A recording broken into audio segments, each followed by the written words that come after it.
그래서 25장입니다. 연습 문제는 여러분들이 잘 풀어주셨을 것으로 믿고 시간이 많지 않아서 25장으로 넘어가 보도록 할게요. 자, 근대 세계의 태동이에요. 근대 세계의 태동. 그래서 근대 세계라고 했을 때 이제 중요한 부분이 뭐냐?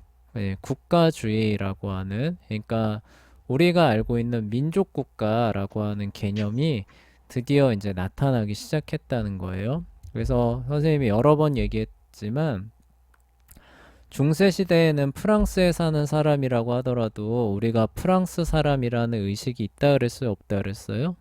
있다고. 사실상 없다 그랬죠. 나는 저 영주를 섬기는 사람이다라는 건 있었죠. 그리고 나는 어느 장원에 속한 농노다라는 건 있었는데 우리가 다 같은 그 골족이죠, 그쵸? 프랑스 그 민족이 하나로서, 그쵸? 우리가 하나의 민족이니까 하나의 나라를 갖고, 그쵸? 나라를 잘 세워가야 된다. 이런 의식 자체가 있을 수가 없는 거예요, 그쵸?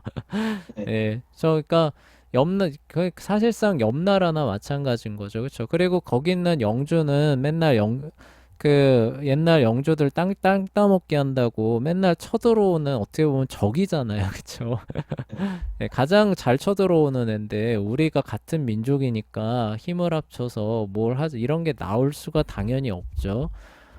그런데 이제 그 봉건 제도가 해체가 되면서 그런 지역들이 왕을 중심으로 하나의 국가로 형성이 되면서 이제 같은 공동체 의식이 생깁니다. 그래서 그게 바로 민족과 나라죠. 그쵸?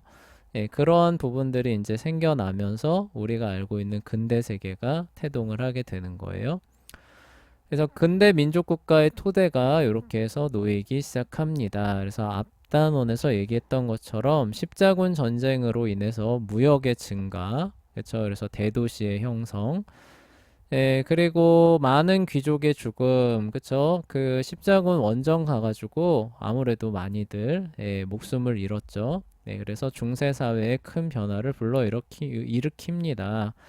사람들이 장원을 벗어나, 그쵸? 여기서 말하는 사람은 대부분 농노였겠죠, 그쵸? 그리고 농노가 그만큼 빠져나가는 거는 지방 영주들의 힘이 약화됐다는 걸 의미를 해요. 도시로 몰려왔으며 좀 사람다운 삶을 살겠다 이거죠. 그리고 이제 그 사람들이 와서 원하는 게 저 앞선 문물들, 그쵸? 그 교역을 통해서 들여온 이런 것들을 원했겠죠. 그러다 보니까 이제 상인이라고 하는 물건을 해서 빠졌는데 물건을 사고 파는 그쵸 상인이라는 새로운 사회 계층이 태동을 하게 되죠. 이게 이제 지난 시간에 얘기했던 그 얘기예요. 그리고 이런 상인 계층들이 단순히 물건만 사고 판 게 아니라 이제 그 여러 나라를 다니면서 그곳 소식을 본국으로 전해주는 오늘날로 따지면은 기자 역할도 사실 이 사람들이 한 거예요. 그래서 아, 최신 뉴스들을 날라다 주는 그러니까 아무래도 그 뭐라고 해야 정보에 훨씬 더 빠르겠죠. 그쵸? 그런 어떤 특징들을 갖게 됩니다. 그 결과 사람들은 점점 자신을 영주의 사유물이 아닌 예전엔 그랬다는 거예요. 농노잖아요. 그러면은 내가 이 그 장원에 속한 그런 어떤 구성원으로서 당연히 여기서 태어나서 영주가 부과한 의무와 책임을 다하다가 여기서 세상을 떠나는 것을 당연하게 생각했는데 이제는 거기서 벗어나는 거죠. 그렇죠? 한 나라의 시민, 이제는 그 정체성을 그 영주의 그 영지에 속한 그런 어떤 사유물로 그 인식하는 게 아니라 아니다. 나는 이 나라의 어엿한 시민이다. 그렇죠? 그런 것으로 이제 전환이 되게 되면서 영주라고 하는 거는 이제 진짜 찾아볼 수가 없게 되는 거죠. 그들은 자신이 사는 곳 위의 세상이 어떻게 돌아가는지에 관해 큰 관심을 기울여요. 반대로 얘기하면은 중세 시대에는 남의 영지에서 일어나는 일에 대해서 네. 관심을 기울일 필요가 있나요, 없나요? 없죠. 없죠. 기본적으로 다 자급자족이잖아요. 그쵸? 네. 자기 영재 안에서 일어나는 일에 관심 기울이면은 먹고 사는데 큰 지장은 없어요. 그쵸? 좀 낙후돼서 그러지, 그쵸? 네. 예, 그 안에서 그럭저럭 먹고 사는 데는 지장은 없어요. 그리고 빨리 죽어서 문제죠. 그쵸? 예, 어쨌거나, 그러니까 관심이 없는 거예요. 그런데 이제는 어때요? 이러한 부분에 있어서 이제 새로운 삶을 개척을 해야 되니까 새로운 사상과 문물들 이런 것들이 이제 그 새로운 곳으로 진입하는 어떤 중요한 그런 것들을 제공해 주잖아요. 그러니까 거기에 굉장히 관심을 기울이는 관심을 기울이니까 그런 거 또 가져다 주는 사람이 또 상인들이잖아요. 그렇죠? 그러니까 상인들의 파워가 세지게 되는 거죠. 자, 그로 인해 새로운 사상과 상품들이 유럽으로 유입되어서 퍼져나가게 되면서 중세라고 하는 사회가 이제 사람들의 마음에서도 저물어 들게 됐던 거죠. 예, 그리고 이제 이 민족 국가의 형성에 있어서 이제 그 프랑스하고 영국이라고 하는 나라가 이제 드디어 분립되는 중요한 사건이 이제 벌어집니다. 그러니까 그전에는 영국 왕이긴 한데 전에도 얘기했지만 프랑스의 신하잖아요. 영주잖아요. 그쵸? 네. 예, 그러니까 이게 참 어디까지가 영국이고 어디까지가 프랑스인가 네. 예, 이것도 되게 애매모호했어요. 그래서 우리가 그 배웠던 영국에서 가장 자랑스러워하는 사자시망 리처드 있잖아요. 그쵸? 네. 예, 그 원정 떠났던 그래서 살라딘하고 겨루었던 그 사람이 영국 그 역사에 분명히 들어갑니다. 근데 그 사람이 태어나고 자란 곳 그리고 그 사람이 갖고 있던 영지는 남프랑스의 아키텐이라고 하는 곳이. 아, 그러니까 오늘날로 좀 그 설명하기 쉽게 그 예를 들자면은 대한민국 사람인데 태어난 곳은 일본이나 미국인 거예요. 예, 그런 약간 그 측면이라고 보시면 됩니다.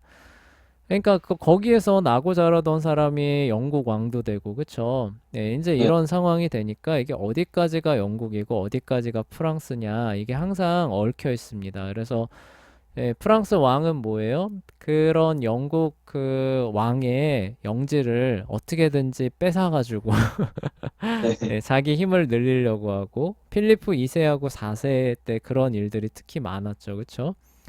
네. 영국 왕의 입장에서는 어때요? 저게 내 땅인데, 그쵸?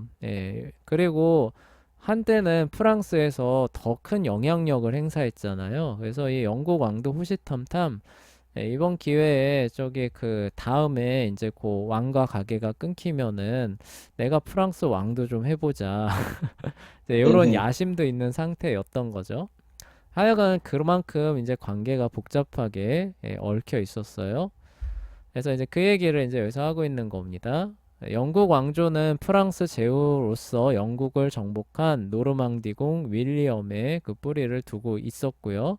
그래서 영국 왕은 프랑스 안에 영지를 많이 소유하고 있습니다. 결혼이나 이런 것들을 통해서 그랬고, 그리고 또 문제는 뭐냐면은 프랑스 왕과 적대적인 관계에 있었던 부르고뉴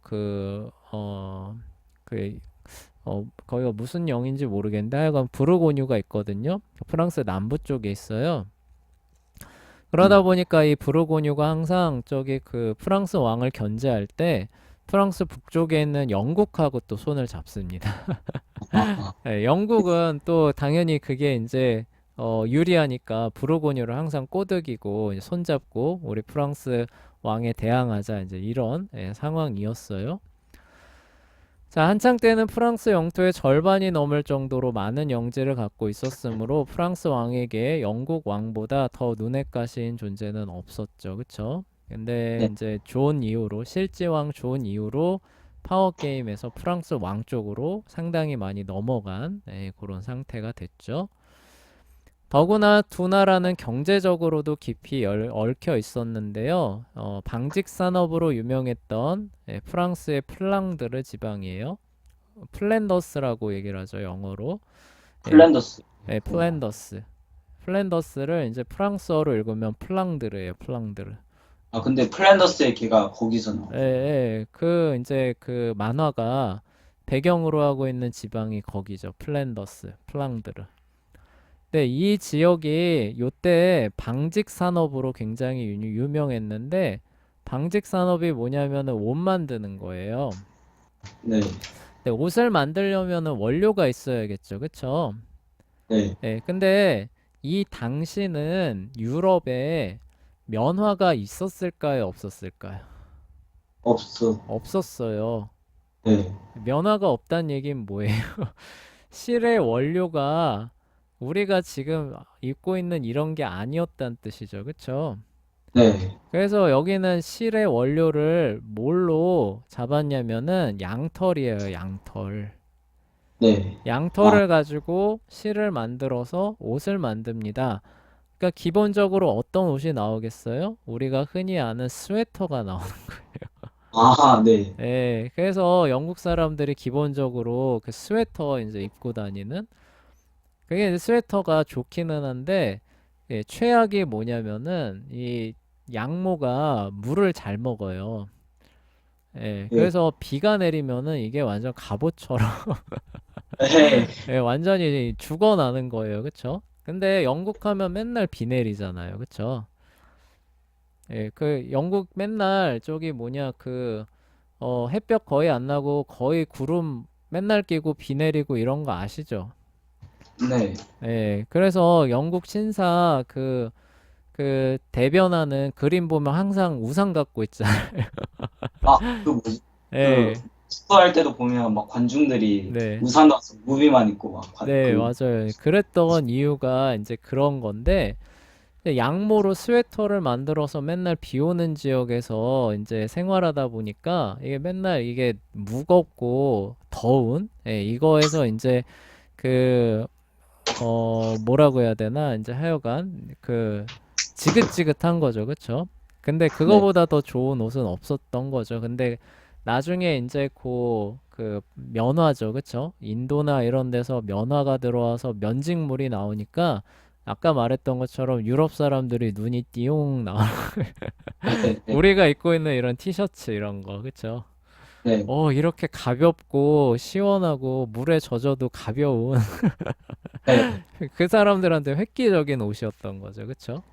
네. 네, 근데 이렇게 되려면은 앞으로 한 400년, 300년 뒤의 얘기고, 예, 지금은 어쨌든 뭐예요? 양의 털을 가지고 실을 만들어서 스웨터 만드는 게 이 당시 옷의 일반적인 그런 패턴이었고, 거기에서 가장 앞서가고 있었던 나라가 프랑스의 플랜더스 지역이었던 거예요. 오늘날의 이제 네덜란드 쪽이죠. 그쵸? 네, 여기에서 근데 그 양을 기르기에는 이렇게 적합한 그 환경은 아니에요, 여기가. 그러면은 그 원료가 되는 양털을 어디서 가져오느냐? 바로 옆 나라 영국에서 가져오게 됐던 겁니다.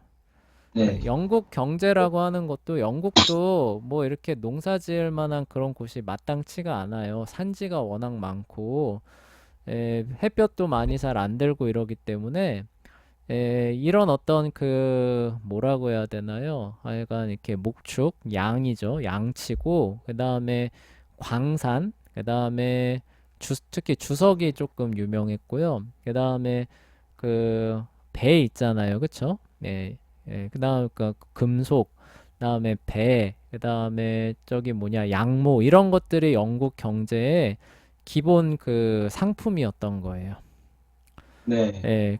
그런 상황에서 이제 양모를 열심히 이제 만들어내면 어때요? 아까 뭐 이제 그 배나 이런 것들이 그래도 돼 있으니까 그거를 실어다가 플랜더스 지역으로 수출하는 거죠. 그러면 플랜더스에서는 그거를 스웨터로 만들어서 전 유럽에다 파는 요런 이제 체계가 기본적으로 잡혀 있었던 겁니다.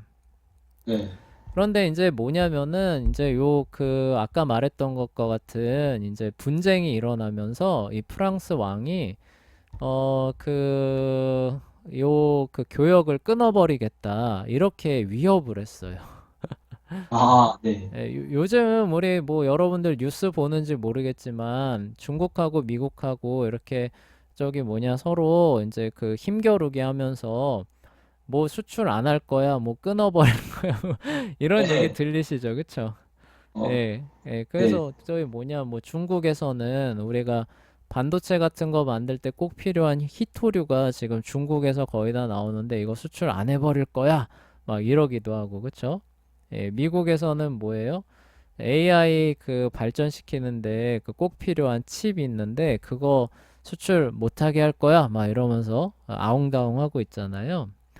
예, 뭐 어쨌건 그게 중요한 게 아니라 무슨 네. 얘기냐면은 이 서로 이렇게 정치적인 것이 아웅다웅 하다 보면은 상대방을 위협하기 위해서 굉장히 그 중요한 경제적인 부분에 있어서 그 위협을 가하는 일들이 종종 있는데 이때도 마찬가지였던 거예요. 그래서 프랑스 왕이 이거를 저기 뭐냐 끊어버리겠다. 그러니까 영국이 자꾸 우리 저기 뭐냐 영지 많이 갖고 우리 그 내부에 이렇게 뭐이 감나라 배나라 하니까 그러면은 영국에서 이제 그 양모 들여오는 거를 못 들어오게 막아버리겠다.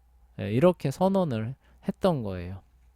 네. 네, 이 선언은 우리 현대의 우리나라 입장으로 치면은 어떤 거냐면은 한국 너희가 이제 반도체하고 자동차를 수출하지 못하게 바닷길을 막아버리겠다고 선언한 네. 거나 마찬가지예요. 네. 우리나라 그렇게 되면 어떻게 되는지 알아요? 아니요. 우리나라 그렇게 되면은 이제 먹고 살 게 없어가지고 큰일 납니다. 네. 예, 그러니까 우리나라는 저기 뭐냐, 전에도 얘기했지만 곡물이 그렇게 풍부할 수가 없어요. 그 지형상. 그래서 네. 어때요? 이런 어떤 알짜배기 상품을 내다 팔고 거기서 나오는 그 이득을 가지고 저렴한 농산물을 들여와 가지고 먹고 살고 있거든요.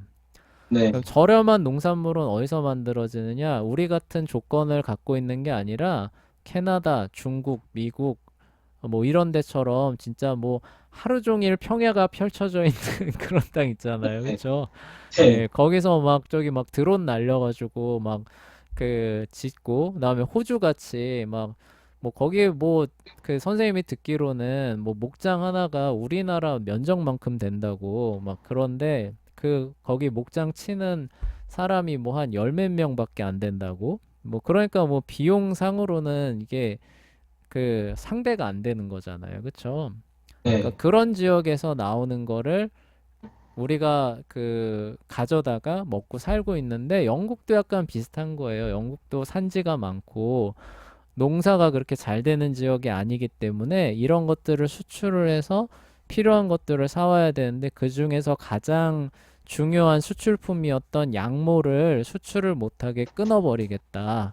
가장 큰 고객이었던 플랑드르로 가는 걸 끊어버리겠다라고 위협을 하니까 영국 왕실에서는 그거는 우리가 받아들일 수 없다는 거죠. 그쵸? 네. 그러면 어떻게 하겠다는 거예요? 예, 그렇게 부당한 행동을 하는 그 프랑스 왕실을 우리가 아예 날려버리겠다. 네. 예, 그걸 바꿔놓겠다는 거죠. 근데 어떻게 바꿔요? 내가 왕 되는 수밖에 없죠. 그쵸? 예, 영국 네. 왕이 프랑스 왕 돼서 바꾸면 될 거 아니에요. 예, 그러니까 그런 식으로 이제 이렇게 그러니까 뭐 단순하게 얘기를 한 겁니다. 그러니까 경제적인 측면에서는 그런 위협이 이제 영국 입장에서는 무언가 액션을 취할 수밖에 없는 앉아서 굶어 죽을 수는 없잖아요. 그렇죠? 그런 어떤 상황으로 전개가 됐었고 그리고 대외적인 명분상으로는 이제 그 왕위 계승권이 영국 왕한테 돌아오는 게 더 정당했다라고 하는 게 영국 왕의 주장이었어요. 이제 근거는 뭐냐면은, 우리 전에 얘기했듯이 필리프 4세의 세 아들이 모두 아들을 남기지 못하고 세상을 떠났다라고 하는 거 기억나시죠? 그쵸? 딸은 있어요. 딸은 있는데, 아, 예, 세 아들이, 딸을 낳고는 죽었는데, 아들이 아들을 낳지는 못한 채로 죽었습니다. 네. 근데 당시 프랑스에는 여자가 아닌 남자가 부모님의 유산을 물려받는다는 법이 있어서 근데 유산이라고 했을 때 여기서 이제 그 부모의 그 재산뿐만이 아니라 직위도 함께 포함되는 거예요. 그러니까 예를 들어서 아버지가 공작이다. 그러면 그 공작 지위가 어때요? 그 자녀한테 물려주게 되는 건데 이제 그 남자가 물려받는다라고 하는 법이 이때쯤 확립이 되어 있습니다. 근데 이제 그 뭐냐, 그러니까 왕이 그러니까 왕위를 물려줘야 되는데 이제 딸은 있잖아요, 그쵸? 네, 네, 딸은 있는데 여자가 물려받을 수 없다라고 했기 때문에 새 아들이 낳은 딸한테는 안 돌아갔던 거예요, 그 왕위가. 네, 이해가 되시죠, 그쵸? 네, 네. 그리고 공주가 아버지의 왕위를 물려받을 수는 없었는데 그녀에게 아들이 있다면 그 아들에게 그 유산이 돌아갔다고 나오죠. 그러니까 이게 재밌는 게 어떻게 되냐면은 여기 아까 딸이 나와 있었다고 했잖아요. 그쵸? 이 네. 딸이 장성해서 시집을 만약에 갔다고 해봅시다. 시집을 가서 여기서 결혼을 해가지고 아들을 낳았어요. 그 네. 상태에서 만약에 요 세 아들 중 하나가 세상을 떠났다. 그러면은 이 아들한테 왕위가 가는 게 법상으로는 적법하다는 거예요. 아, 네. 예, 이 딸은 패스하지만 딸이 네, 낳은 아들이 있다면은 이렇게 가는 거는 허용을 한다라고 돼 있었거든요. 예, 네, 근데 이제 어떤 상황이냐면은 세 아들 모두 아들은 못 남기고 딸은 이제 그 남겨놓은 상황에서 그 딸이 자녀를 볼 만큼 그렇게 나이가 있는 상황이 아니었거든요. 아직 어린 아이에 불과했어요. 예, 그러기 때문에 이제 어떻게 됐냐면은 필리프 4세의 동생한테, 그러니까 이 직계 아들이 아니라 필리프 4세의 동생한테, 남동생이죠. 예, 남동생한테 왕위가 넘어가게 됩니다. 그게 바로 필리프 4세인 거예요. 그래서 왕의 사촌, 왕의 동생한테 이제 넘어가는 것으로, 그러니까 가장 가까운 이제 그 남자를 찾은 거죠. 왕위를 이어받을 가장 가까운 남자를 찾아봤는데 왕의 동생이더라 라고 해서 발루아 백작 필리프 6세가 프랑스 왕위에 즉위를 하게 됐어요. 그런데 영국 왕 에드워드 3세가 여기에 대해서 공개적으로 반대 의사를 표명을 하는데요. 그 이유가 뭐냐면은 에드워드 3세의 어머니가 바로 필리프 4세의 딸이었어요. 네, 여기 아까 얘기했었죠. 딸이 있으면은 뭐예요? 딸이 낳은 자녀, 아들은 뭐예요? 여기로 보면은 외조부죠. 그쵸? 네, 외조부의 직위를 이어받을 수 있다라고 돼 있잖아요. 그쵸? 네, 그러니까 뭐예요? 내가 딸이어서 필리프 4세의 딸이었기 때문에 새 아들이었으니까 그 다음에 아들이 없잖아요. 그런데 딸밖에 없으니까 다른 사람을 찾는다는 건 이해한다는 거죠. 그쵸? 이 법에 따라서. 네, 그런데 뭐예요? 가장 가까운 자녀가 이제 이 뭐냐 이 사람인데 내가 여자기 때문에 받진 못하지만 그 아들인 에드워드 3세한테는 뭐예요? 가야 되는 거 아니냐 이런 거죠. 네, 예, 왜냐면은 딸이 낳은 아들한테는 상속이 가능하다고 되어 있었기 때문에 나는 못 받지만 내 아들한테 프랑스 왕위가 넘어가야 되는 거 아니냐 이렇게 주장하는 거예요. 그런데 이 영국 왕이거든요. 네. 근데 나한테로 안 오고 누구한테 갔다는 거예요? 동생한테 갔다는 거예요. 그렇죠? 아, 네, 원래 우리가 상속할 때 생각을 해보세요. 상속 재산이 어떻게 가요? 자녀한테 가잖아요. 그쵸? 네, 그쵸. 자녀가 없으면 어떻게 돼요? 동생이나 사촌한테 가잖아요. 그쵸? 네, 근데 보세요. 자녀가 있잖아요. 그쵸? 네, 딸이지만 자녀가 있잖아요. 근데 딸은 상속을 못 한다며. 그래서 그렇다고 쳐도 딸이 낳은 자녀는 외조부의 직위를 계승하는 게 가능하다며. 네, 네, 그러면 나한테 와야지. 왜 사촌, 그쵸? 자녀의 그 직계 후계가 있는데 법이 허용하는 자녀의 직계 후계가 바로 난데 왜 나한테 안 오고 삼촌한테 가느냐는 거죠. 그쵸? 네, 나름 정당한 주장이었죠. 그쵸? 예, 그렇지만 프랑스 안에서는 이거를 인정을 안 합니다. 그렇지만 이제 인정을 이제 안 했을 때 이제 여기에 대해서 그러면은 이제 뭐예요? 내가 내 권리를 찾아와야겠다라고 해서 전쟁을 일으키게 돼요. 네, 예, 그렇게 해서 일어나는 게 그 유명한 백년 전쟁이 되는 겁니다. 네, 프랑스와 영국 사이에서 결국 누가 프랑스 왕 할 거냐를 놓고 이러한 그 요인들이 얽혀지면서 100년 넘게 싸워요. 선생님이 기억하기로 한 116년 동안 싸운 거로 기억하거든요. 네, 그래서 네, 100년 전쟁이라고 불리는데 여기 나오네요. 116년 아니겠다. 그쵸? 이거 계산해 보면 네. 네, 116년 거의 뭐 그 정도 될 거예요. 근데 116년 동안 내내 싸운 건 아니에요. 아, 네. 애초에 불가능하죠. 그쵸? 어떻게 내내 싸우겠어요. 싸우다가 휴전했다가 다시 문제가 불거져서 또 싸우고 또 이제 피곤하니까 또 적당히 협전 맺고 휴전했다가 또 싸우고 아, 예, 네, 이렇게 해서 그 프랑스 왕위 계승과 관련된 문제가 완전히 종결되는 거예요. 그게 한 100년 걸렸다라는 뜻이에요. 예, 네. 그렇다는 뜻이지 전쟁이 벌어져서 100년 동안 내내 싸웠다는 얘기는 아닙니다. 그래서 뭐 저기 그 누가 계산을 해봤나 봐요. 계산해봤는데 한 40 몇 년은 싸웠다고 해요. 한 110 한 몇 년 중에 실제로 전쟁이 일어난 횟수는 한 40 몇 년 되고 한 나머지 6, 70년은 그냥 휴전하고 네. 그냥 평화롭게 지내는 그런 시기였다고 합니다. 자, 네, 어쨌거나 그래도 어마어마한 싸움이죠. 그쵸? 네, 그래도 싸운 기간만 40 몇 년 된다고 생각해봐요. 그게 얼마나 큰 싸움이에요. 그쵸? 네, 자, 그리고 그 유명한 잔다르크라고 하는 사람이 이제 나오게 되는데요. 1492년은 아닐 거예요. 그쵸? 네. 예, 연도가 안 맞잖아요. 그쵸? 1400 아마 52년일 겁니다. 그쵸? 끝나는 해일 거예요. 어쨌건 그 잔다르크가 나타나기 전까지 영국군과 프랑스군에서 누가 일방적으로 이겼냐? 영국군이 일방적으로 승리를 했어요. 네. 그런데 전력상으로 보면은 영국이 우세했을까요? 프랑스가 우세했을까요? 영국? 아, 선생님이 이렇게 물어보면은 네.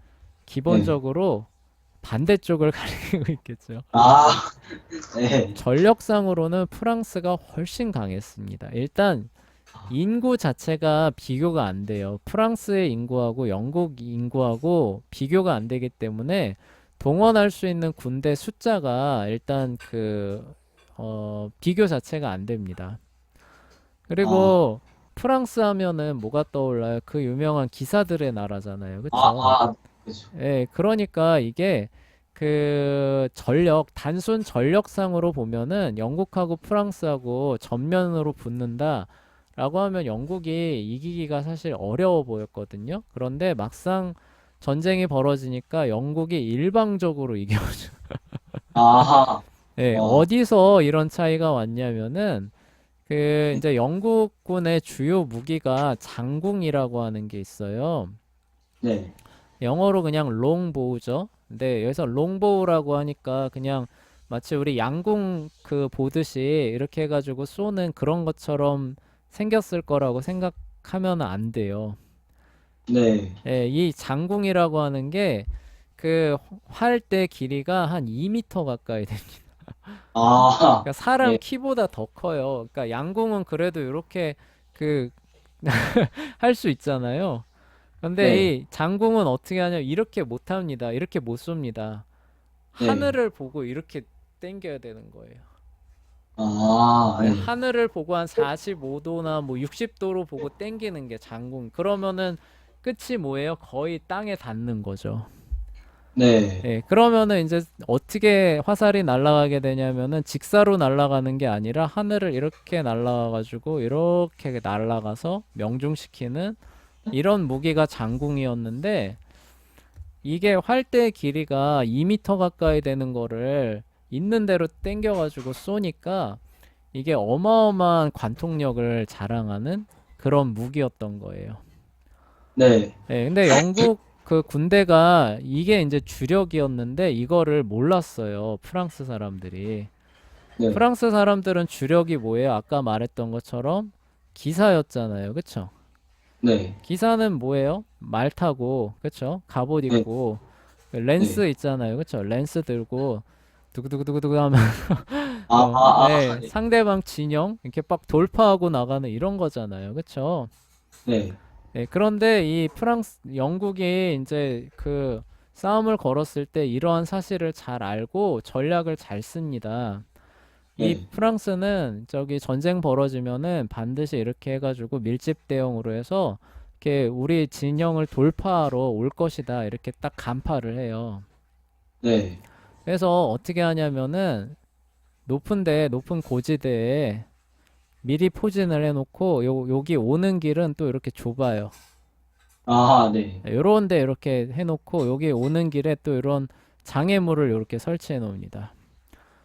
네, 그리고 이제 이 기사들이 여기 어떻게 되는 거예요? 여기 막 쳐들어오겠죠. 그쵸? 네. 가만히 있으면 어때요? 장궁으로 적당히 견제해 주는 거예요. 예. 아, 그러니까 막 네, 계속 맞고 있을 수는 없으니까 돌격하잖아요. 그쵸?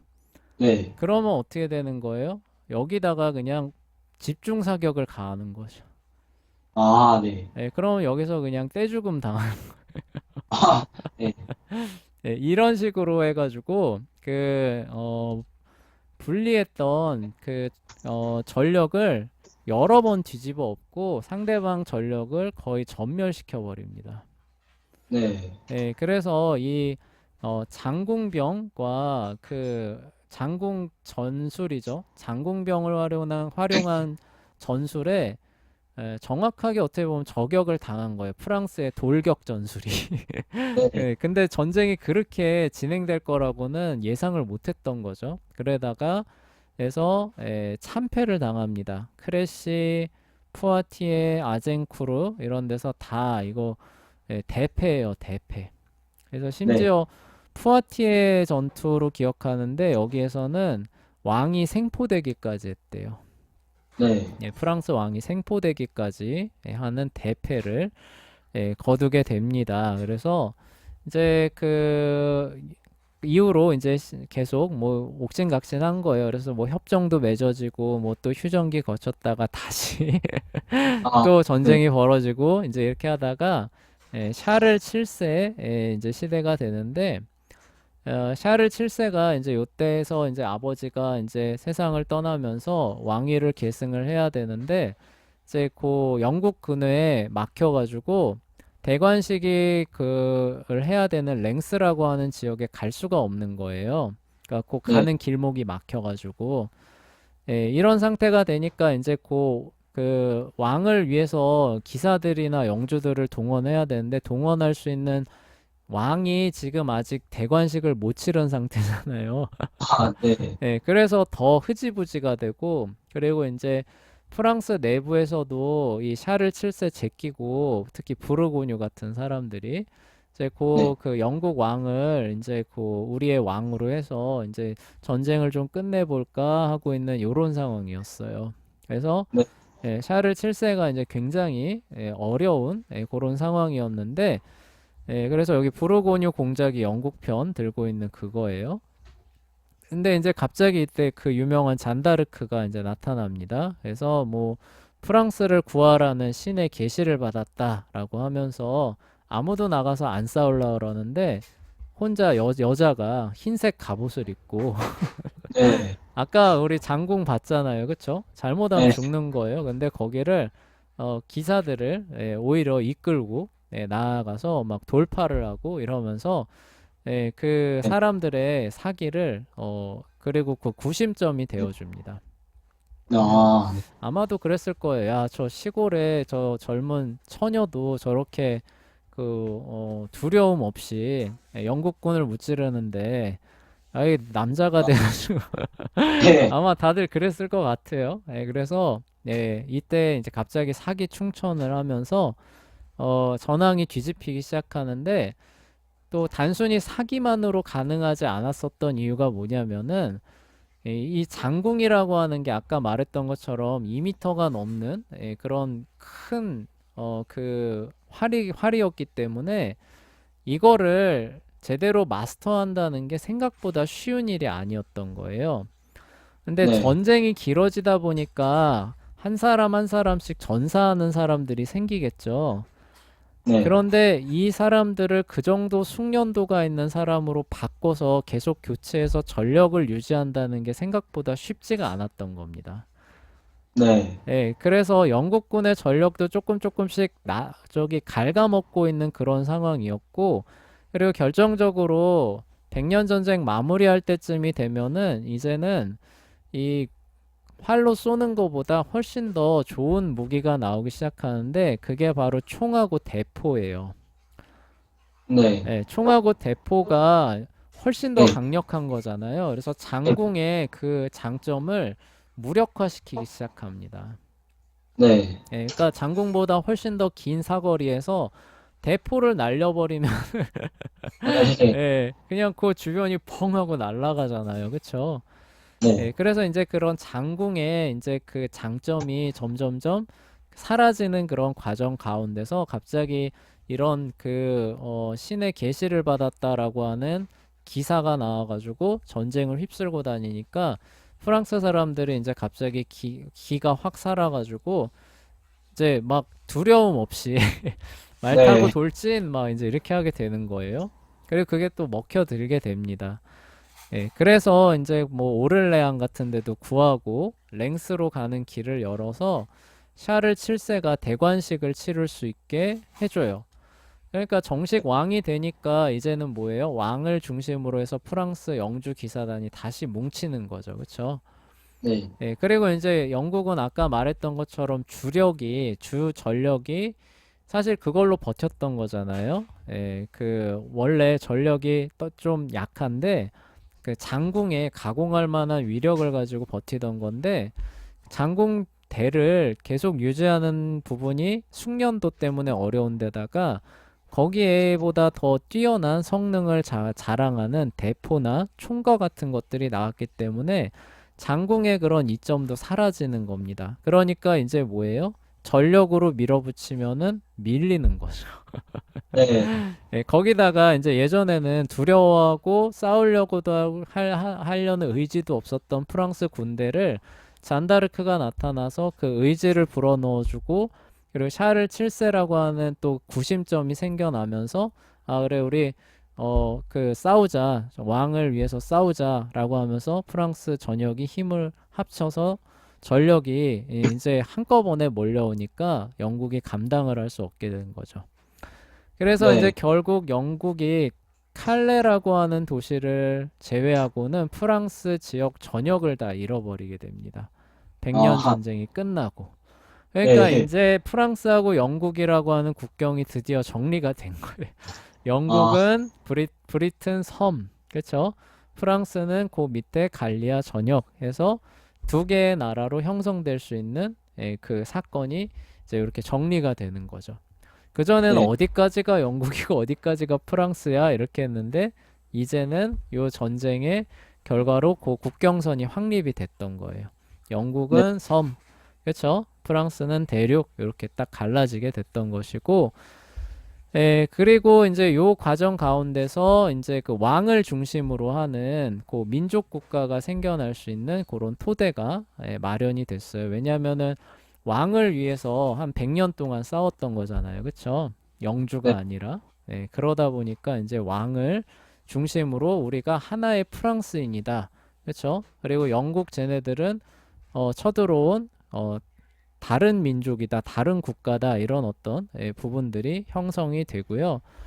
그리고 이제 십자군 전쟁처럼 강력한 전쟁을 권세를 지닌 귀족들 대부분, 그러니까 왕에 대항할 수 있는 라이벌들이 다 여기에서 격렬한 전투를 치르다 보니까 다 목숨을 잃는 거예요. 네, 그러니까 이제 뭐예요? 왕 혼자 남는 거죠. 네, 왕이 안 그래도 구심점인데 왕 혼자 남으니까 왕을 중심으로 하는 민족 국가가 탄생할 수 있는 그런 아, 길이 열리게 됐던 겁니다. 그래서 네. 예, 백년 전쟁 정리하면 한마디로 정리하면 이런 거예요. 영국과 프랑스의 국경선이 확립이 되고 민족 국가죠. 민족 국가가 형성할 수 있는 그런 기반을 마련해 줬다. 이렇게 정리하시면 될 것 같아요.